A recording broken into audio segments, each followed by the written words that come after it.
and welcome to the CPD Group podcast. Join us as we guide you through all things CPD, interview some special guests, and offer advice to help your business thrive. We hope you enjoy listening. Hello everyone, and welcome to a very special episode of the CPD Group podcast. Today, the marketing team have taken over, and we're going to be talking about all things marketing and our own marketing strategies and how our strategies can hopefully help you guys. So I'm Jess, and I'm here with Jacob. Logan. So, what do you guys like about marketing then? Let's start off. I would say there's obviously quite a few things, being the opportunity to be creative. Yep. Utilize different parts of your brain is quite interesting. Yeah. You kind of get the free reign as well within different stuff you're doing. People sort of like just trust your creative minds. Yeah. I'd say especially you, Logan. You've got a bit of a funky mind, as they say. Yeah. Yeah, man. It's nice to have a job where you actually get to be creative. Yeah. And you're not just, you're sitting by your desk just doing boring work all day, going through papers, talking to people on the phone. Like, I couldn't No imagine shade to our anything accreditation else. and compliance team. No No, shade. yeah, I love them. I don't know if that's making the cut, but here we go. Fine, we're letting it roll. This one, as I don't know, you didn't introduce at the start. It's going to be very relaxed. It's a bit casual, yeah. Yeah, We're gonna. It's a bit different from Andy sitting up at the table with a guest. We just want to kind of have a bit of fun with this one exactly. This is the last episode of season 2. So yeah, a bit of a celebration, Yeah. and yeah, we think eventually amongst all the crazy, we'll have some good points and comments for you guys. Yeah, hopefully. Fingers crossed. Right, so how we starting then? What would you like to go with to the start? So let's just talk about our general strategy. Mm-hmm. I think in the last kind of 6 months, we've had a bit of an overhaul of our own marketing strategy. Doing things like this, sitting down, doing podcasts, doing more kind of video-based content, that kind of thing. And I think our kind of strategy has been to add more value to our customers and that kind of thing. Instead of just kind of, I think marketing isn't about sales. I think that's kind of a bit of a common misconception. I mean, we work very closely with our own sales team, but I think they're two very different things. I think marketing's more about kind of brand awareness, bringing more value to our customers so that they can then come in and then our sales team can kind of do the numbers part. Yeah, I think I'll back that up in terms of I think it's very important for all departments to work closely with each other. I think that's something definitely. special. We've got the CPD group, Yeah. and you guys, I'm sure in your businesses, it's the same. To be sort of, as I said, trusted with it and sort of just being transparent, saying someone comes to us and says we've got a great providers come on board. Can you guys promote that? Or there's a theme running in certain weeks like Care Week and things like that. Yeah. Then our events manager will say, well, we've got this care show on, so do you want to attend that? And it all coincides. I think that's really important. Would you agree, Logan? I would definitely agree. Definitely. It's very important that the whole team works together, whereas in different places I've worked, you just got no communication. Whereas it's nice here, we actually get to...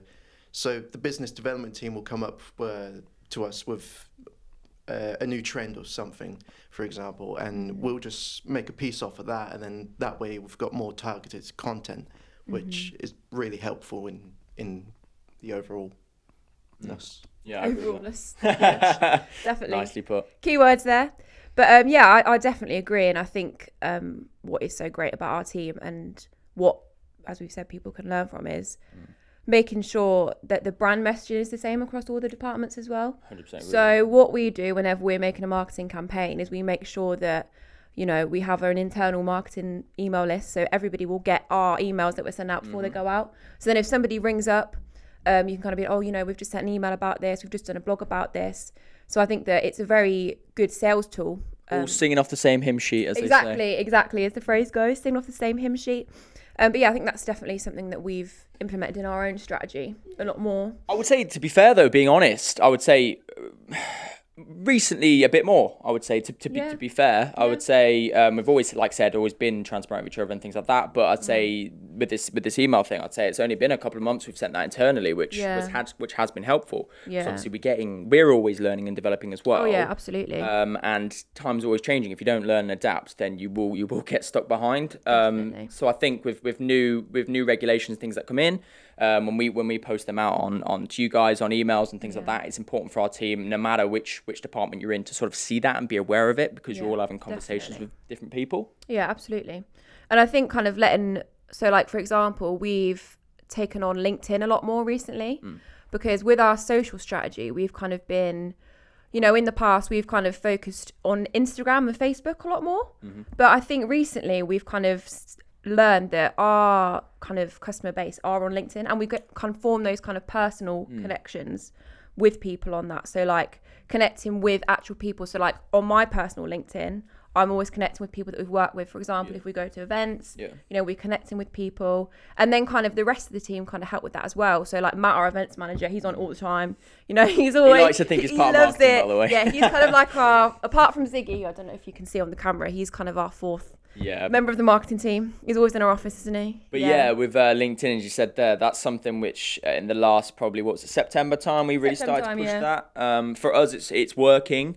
For you guys, it may not be the case, but we've tried different things. As Jess said, we focus predominantly on Facebook, Instagram, things like that, and we were posting relatively stagnant images and things like that. Whereas static now, images and stuff. exactly. So now it's sort of video based, and we're trying to keep it personalized in line with our brand, which I think is a good way to sort of lead into that. So like, you know, we're sat here today, that kind of thing. I think it's very valuable for people to see faces, kind of, you know, people buy from people. You know, it's a phrase, you know, but I think seeing the faces of the people that you're going to be talking to, you know, seeing the people behind the camera, that's why we're here today, that kind of thing. And I think it's very valuable to have people see people and kind of open that conversation as well. I think we take a lot of ideas from you guys, from our customers, being open to that. And then obviously on the podcast, we invite a lot of you guys in. You know, you've got a lot of value to add to our podcast and that kind of thing as well, and to our customers. I'd say as well, with regards to the industry we actually find ourselves in, our competitors, for example, you don't see who's behind the business as much, or it'd be one person specifically, whereas we try to be fair with it, we try to share it. So as Jess mentioned, obviously Andy, he's in a lot of videos and things like that. He does really well. He's great at that. He's a natural, as Andy. He's an absolute natural. But we for example, our last podcast we had with Nicole, our business development manager. And times before that, we've had Rebecca from the accreditation compliance team. So I think we're trying to sort of, you know, get a broad range of people across the business. Definitely. I think it works really well as well. So, you know, if you are picking up the phone, it's nice to know who you're going to be speaking to, and it's nice to kind of hear it from the horse's mouth. You know, what you're going to be doing. So, like, obviously, like Nicole on our last podcast was talking about the pricing, and you know, you can see that she's talking about it and being like, oh, you know, I've heard her talking before. It'd be nice to go and have a conversation. Yeah, because she's the one. To be fair, who else would you want to speak to if she's the one who's just getting these questions? If as you've just seen from the last podcast, she's the one who sort of faces it day to day, so she's the best person to speak for it. It'd be silly not to give her the opportunity to do that. Yeah. So I think in terms of our customers, I think utilize who you've got in your business. 100%. You know, if somebody, and I think we get ideas from our team all the time, you know, ask your team, what are customers asking you? You know, what are frequent problems that your customers are having that you can then answer? I think that's how we approach a lot of our marketing as well, is the questions that the rest of our team get.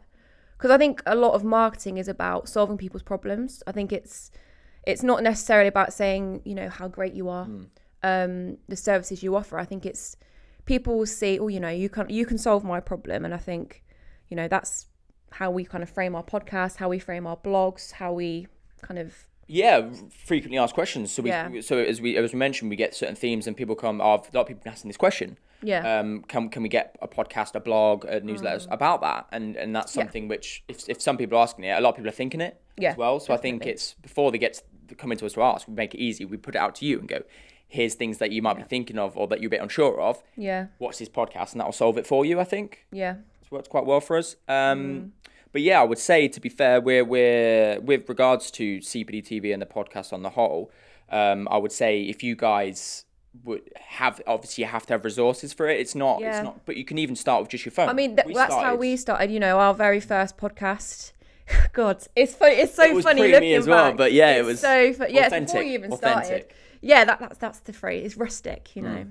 But our very first podcast, we had 2 iPhones, 2 tripods in our old studio downstairs, and we just, you know, it was a bit kind of trial and error. We kind of have learned as we've gone along. It looked terrible, but It you know didn't. what? I wouldn't say it was terrible. You've got to start somewhere. Exactly. And just give it a go. Exactly. Yeah. How else are you going to get better unless you just try? Exactly. It's very true.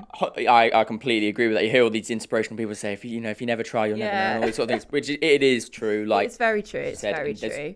You're always going to learn. You're always going to get better. We'll maybe look back in a year's time and go, wow, this was utter rubbish. What are we talking about what I mean? here? Yeah. Like, see, we're on season 10 of the podcast. Exactly. We're looking back and we're like, oh my God. You're always going to learn. But as Logan touched on, very wise words of start with it. Man of wisdom is Logan. Just get better and better. Just get better with time. It's better with time. But yeah, I think with the video stuff, don't be afraid, because I mean, I think in the past we've kind of been afraid. I mean, even me, I've been afraid to get in front of the camera. I'm sat here now, waffling on. Well, we're not natural. It's something unnatural for us to have the lens bearing down. We're so used to being behind the camera. You know what I mean? Sort of... But I think just don't be afraid to try new things. And I think one of the main elements that we've kind of is doing new things, trying new things, making sure that you're not kind of stagnant, because you don't want, I mean, if something works, people kind of have a bit of a, if it ain't broke, don't fix it kind of attitude to things. But, if you don't learn, you don't grow, then, your engagement's not going to grow. You're not going to... To be fair as well, to be honest, again, to be transparent, is we YouTube is quite a slow burn, we've found. Oh, yeah, definitely. It takes a while, it is. to get views, get subscribers and things like that. So how we've tried to, we've accepted that, but also you've got to be consistent. You can't put 10 videos out there and go, oh, why have I not got millions of views? Because realistically, that's not going to happen. You've got to invest time. You've got to be consistent with it. Definitely. Trying to think off the top of head, do you know how many videos we've got on our YouTube at the minute? Roughly?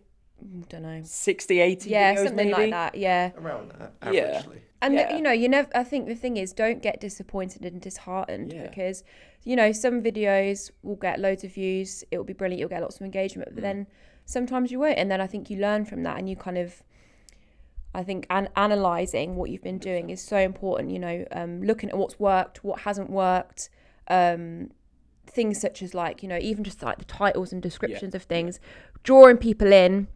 And then I think what has worked for us really well, obviously like the long form videos on YouTube are really good if you're really interested in that topic. But I think what's worked well for us is taking those short little snippets, those little sound bites out of those videos and posting them onto the socials and kind of repurposing content as well. Yeah, because you have a collection of footage, all these things, and why you should post it once, as you touched on there. There might be something that comes up that's relevant 6 months down the line to the video you've just filmed. So you go, well, let's reuse that. Yeah. And you mentioned with the 30 seconds or 1 minute clip that we put on socials, that's sort of a good way to pull people in. Because obviously a lot of people don't have time for the long form things. You can also break it down on YouTube. You've got the chapter sections. So obviously you can break that down and go, this bit's talking about that. Because quite often, we find ourselves, I do, you guys, I'm sure you do, want to find an answer to something. So you just, you don't want to watch the whole thing, you don't have time for it, which is fine, or you can just sit back and people can sit back and watch the whole thing, it's finding a solution for everybody, I think is probably definitely. And I think as well, leading on from that, using different kinds of content. Yeah. So we've definitely massively diversified what we're doing. So obviously we've talked about the video content, which is great, but then we've also started doing more newsletters, more blogs, that kind of thing. Obviously this podcast, you can just listen to it as well. You don't have to watch it, which I think is really good if you're kind of on the go. So I think trialing out lots of different styles of content so that CPD massively is different styles of learning. That's kind of what we do. We accredit all different kinds of learning. So I think it's only fair that we kind of, in our own learning and our own kind of value that we give to customers, give it out in different ways. So whether you just like commuting, you want to listen to the podcast, or if you just want to listen to like a short clip, or if you want to read like an article, people can share those in different ways as well. And I think, offering those different kinds of content. Well, we do as well, because marketing, you can always do more. I think that's something we can do. There's always more. I wish I had about 10 different brains. Exactly, and, it's a lot. So when you've got a small business, if you're a small SME, you need that sort of, you need to be what's the word, like being able to do many different things, multitask and all those sort of things. And repurpose the content. So if you've done a video, well, why not write a blog off the back of that? Exactly. Why not write a newsletter as we do, which is what we tend to do, because you can't we find it difficult to find time. You can't have original content for every different content type. So utilize that, I think would be. No, I definitely agree. And especially to those smaller businesses, you know, a lot of the time you'll only have one marketing person for the whole business. You know, we were a smaller team before, and it's hard to kind of prioritize, but I think that is a really good way of making the most of your content, repurposing it, reusing it. If there's, you know, a awareness day or something, taking a blog you've written in the past, like even just changing the title, you know, that kind of thing. You've got great content there already. Use it. You know, I'm gonna throw something in here about about sort of we're saying about repurposed content making your life slightly easier. Yes. So this isn't something that we've prepped for. I was just gonna throw it in. So about AI. Okay, so we've had a guy came in. Yes. It was Alex from Novus Digital about SEO, and he touched on AI and things like that. So just can tell me as well, like, how do you guys use AI day to day? Because I use it. Different forms. Hope you're not using it for blogs. No, exactly, because obviously it's not SEO optimized, things like that, blah, blah, blah, we know. But how can people use AI to simplify things? I honestly think it's a great way. So, for example, what I'll do sometimes is give me 10 blog titles to do with CPD accreditation. I think it's a great idea generator, because I don't know if you guys both agree, but I get creative burnout quite a lot. Oh, yeah. And sometimes I'm just sat there, I'm like, what am I doing? You know, I need some ideas. We work on so many different things. I think it's a really great way to get inspiration. 100%. And I think don't rely on it to write that long form content, because as Alex talked about in the SEO podcast, it's very dangerous because, you know, Google knows, it will know it's AI. And I think people can tell as well. And I think as more people are using it, you can kind of begin to see what's AI and what's not. As we were saying as well, because we're always learning, always evolving. So is AI. And how we had this conversation the other day, and we were saying in our marketing meeting how AI, surely everything's been used, going to be used a certain number of times. So how can something be original every time? Yeah. So obviously that's the thing people use AI for now, because they say obviously it can do original content, but that's not always going to be the way. No. So it's learning ways to sort of use it. As you said, you get creative burnout. So give me ideas, then you go off, do your research, you know, then structure your content around that. Yeah. But I would say, it's something which I think we all need to accept and adapt. Yeah. And I say specifically in marketing, as Jess touched on there, I think it's important to accept it and to use it to your best ability. I mean, you hear all these people saying, oh my God, my job's going to be, you know, I'm not going to have my job anymore. AI is going to take over, which, you know, there's always that worry. But I just think, as you said, it's adapting. And 100%. What do you think, Logan? Well, that's the thing. No matter how strong AI becomes, we're still stronger. Going to we're stronger. We're better than it. We're better. That's it, because like we're always going to be able to use this AI stuff, and the AI doing its thing itself is not going to be as good as a bunch of people using it, because we're obviously going to be able to put in our original thinking and just use it for better ideas than the AI would be able to come up with. Yeah. Hopefully, at least. Hopefully it doesn't get better at us than thinking of good ideas. We're all going to turn into robots. Yeah. It's, yeah. Oh, no. As you said earlier, Jess, as well, like people sell to people, so like we understand the sort of human element as well, and I think AI obviously can't really, well, at the minute doesn't offer that. You know, maybe one day it will, but we sort of understand, you know, the emotive side of it and things like that, which I think AI doesn't offer. Yeah, and I think AI is a really good tool for research as well. I mean, obviously, be careful with ChatGPT, because I think it only goes up to 2021. 21 or 22, I think it is. So Gemini is a bit more recent. You do have to be careful, but I think it's a good kind of research tool as well, you know. So if you kind of say to it, you know, gather me some information about X topic, you know, we've been doing research about accreditation in other countries recently, you know, grab me some data about this, and, you know, it can be quite good. Even just sending you in the right direction. It's good for kind of, I don't know, structuring things as well, maybe. Yeah, it's like a Google search, but a lot more targeted. Yeah. Which you'd think would be the other way around. But yeah. It does help, and then you get your half answer, then you can search that half answer in Google, and then it's a lot more specific and easier. Whereas if you're just asking something generic into Google, you're going to get a million different results, and you're just not going to know where to start. Yeah. Definitely. So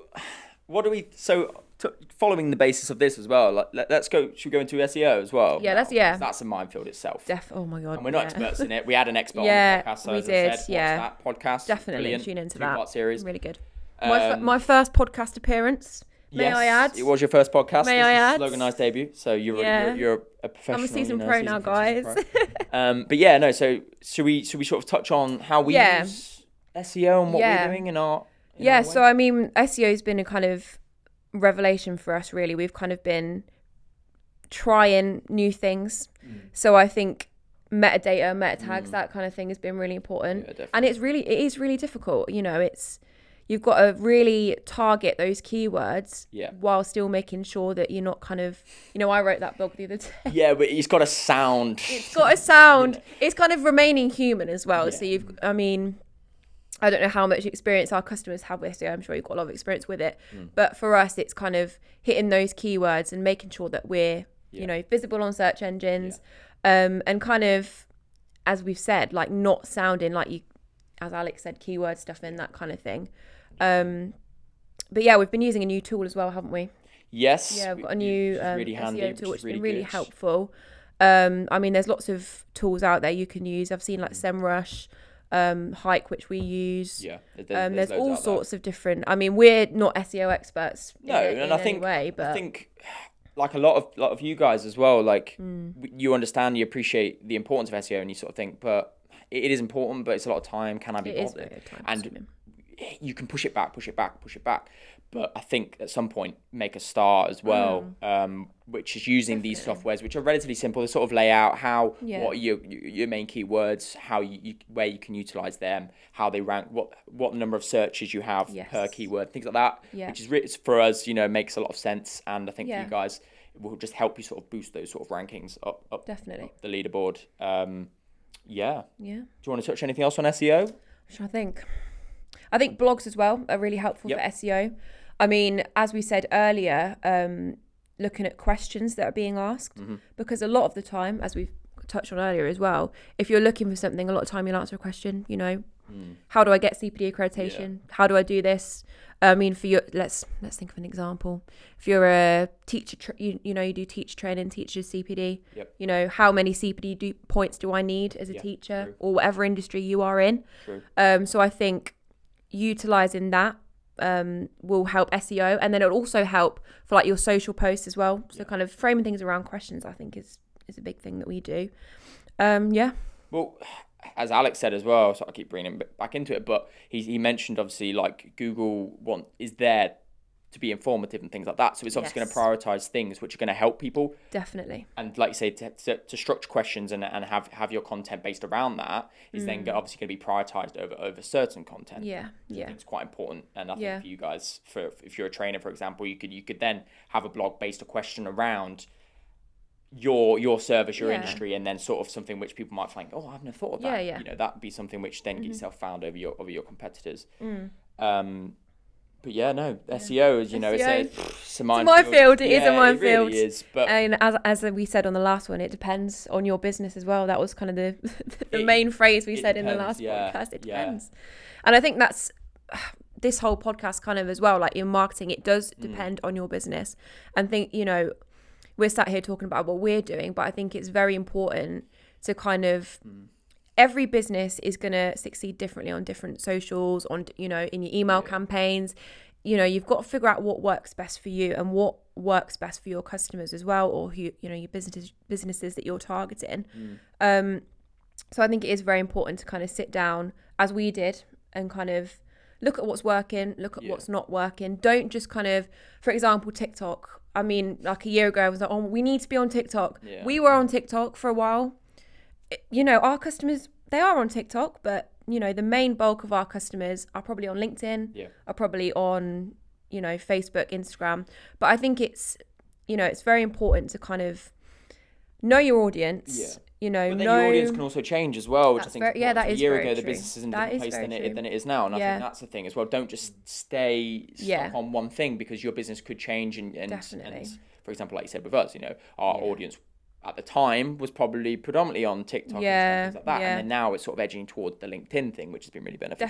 Definitely. And I think if you're kind of wanting to reach a new audience, which, you know, we kind of have been wanting to reach those larger businesses, that kind of thing. You know, you've got to kind of find where they are and find what they're asking about, what they're inquiring about, what they care about, you know, which I think is really important, which is where our kind of newsletters come in and our podcasts come in. We want to know what you want to see, what you want to know about. But yeah. So I think that's also a challenge for us as well, to sort of have content which is beneficial to an SME but also beneficial to a big organization. Yeah. So you've got to have that fine balance. It's difficult because definitely. I think we did it quite well with the SEO podcast. Yeah. You know, we kind of, if for people who are just starting up with SEO, then kind of strip it moving right on back. to people who will have massive SEO teams. What can you do? So I think it is, you know, if you've got more than one audience that you're targeting, or more than one kind of Not excluding. Yeah, don't exclude people. I mean, it's very hard because you could be there, as we've said, marketing it's never ends. There's always more you can do. We can't necessarily, we're experts, you know. However, we are always evolving and getting, well, like to think we are progressing, getting better. You know, and that, you know, that in itself is CPD. You know, we're continuously developing what we're doing and kind of learning. I mean, we learn from the guests we have on this podcast. We learn, you know, when, for example, when we went to the tech show, an event we accredited, we learned a lot there. You know, we're always learning and developing, and I think that's so important in marketing.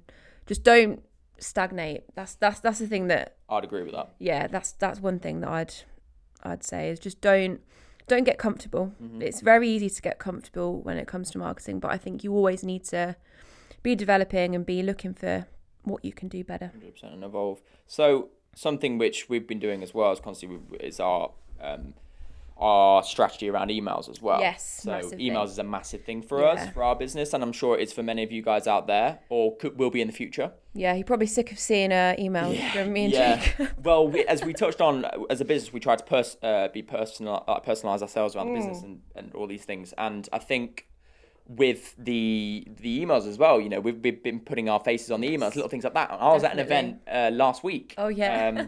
Was it the primary care show? Yeah. We had a provider there, and they said, "Oh, I've seen an email from you guys, Jess," and we were like, "She was you weren't at the event, were you?" But sent me the picture, like, I out in the wild. I sent you the picture, which we'll put on the screen, and it was literally, this is some, you know, your emails actually reaching people, which is kind of surreal. Wow. But it shows that people learn from faces and names and things like that. I think definitely, and I think, you know, open rates and that kind of thing are a lot higher when it's from.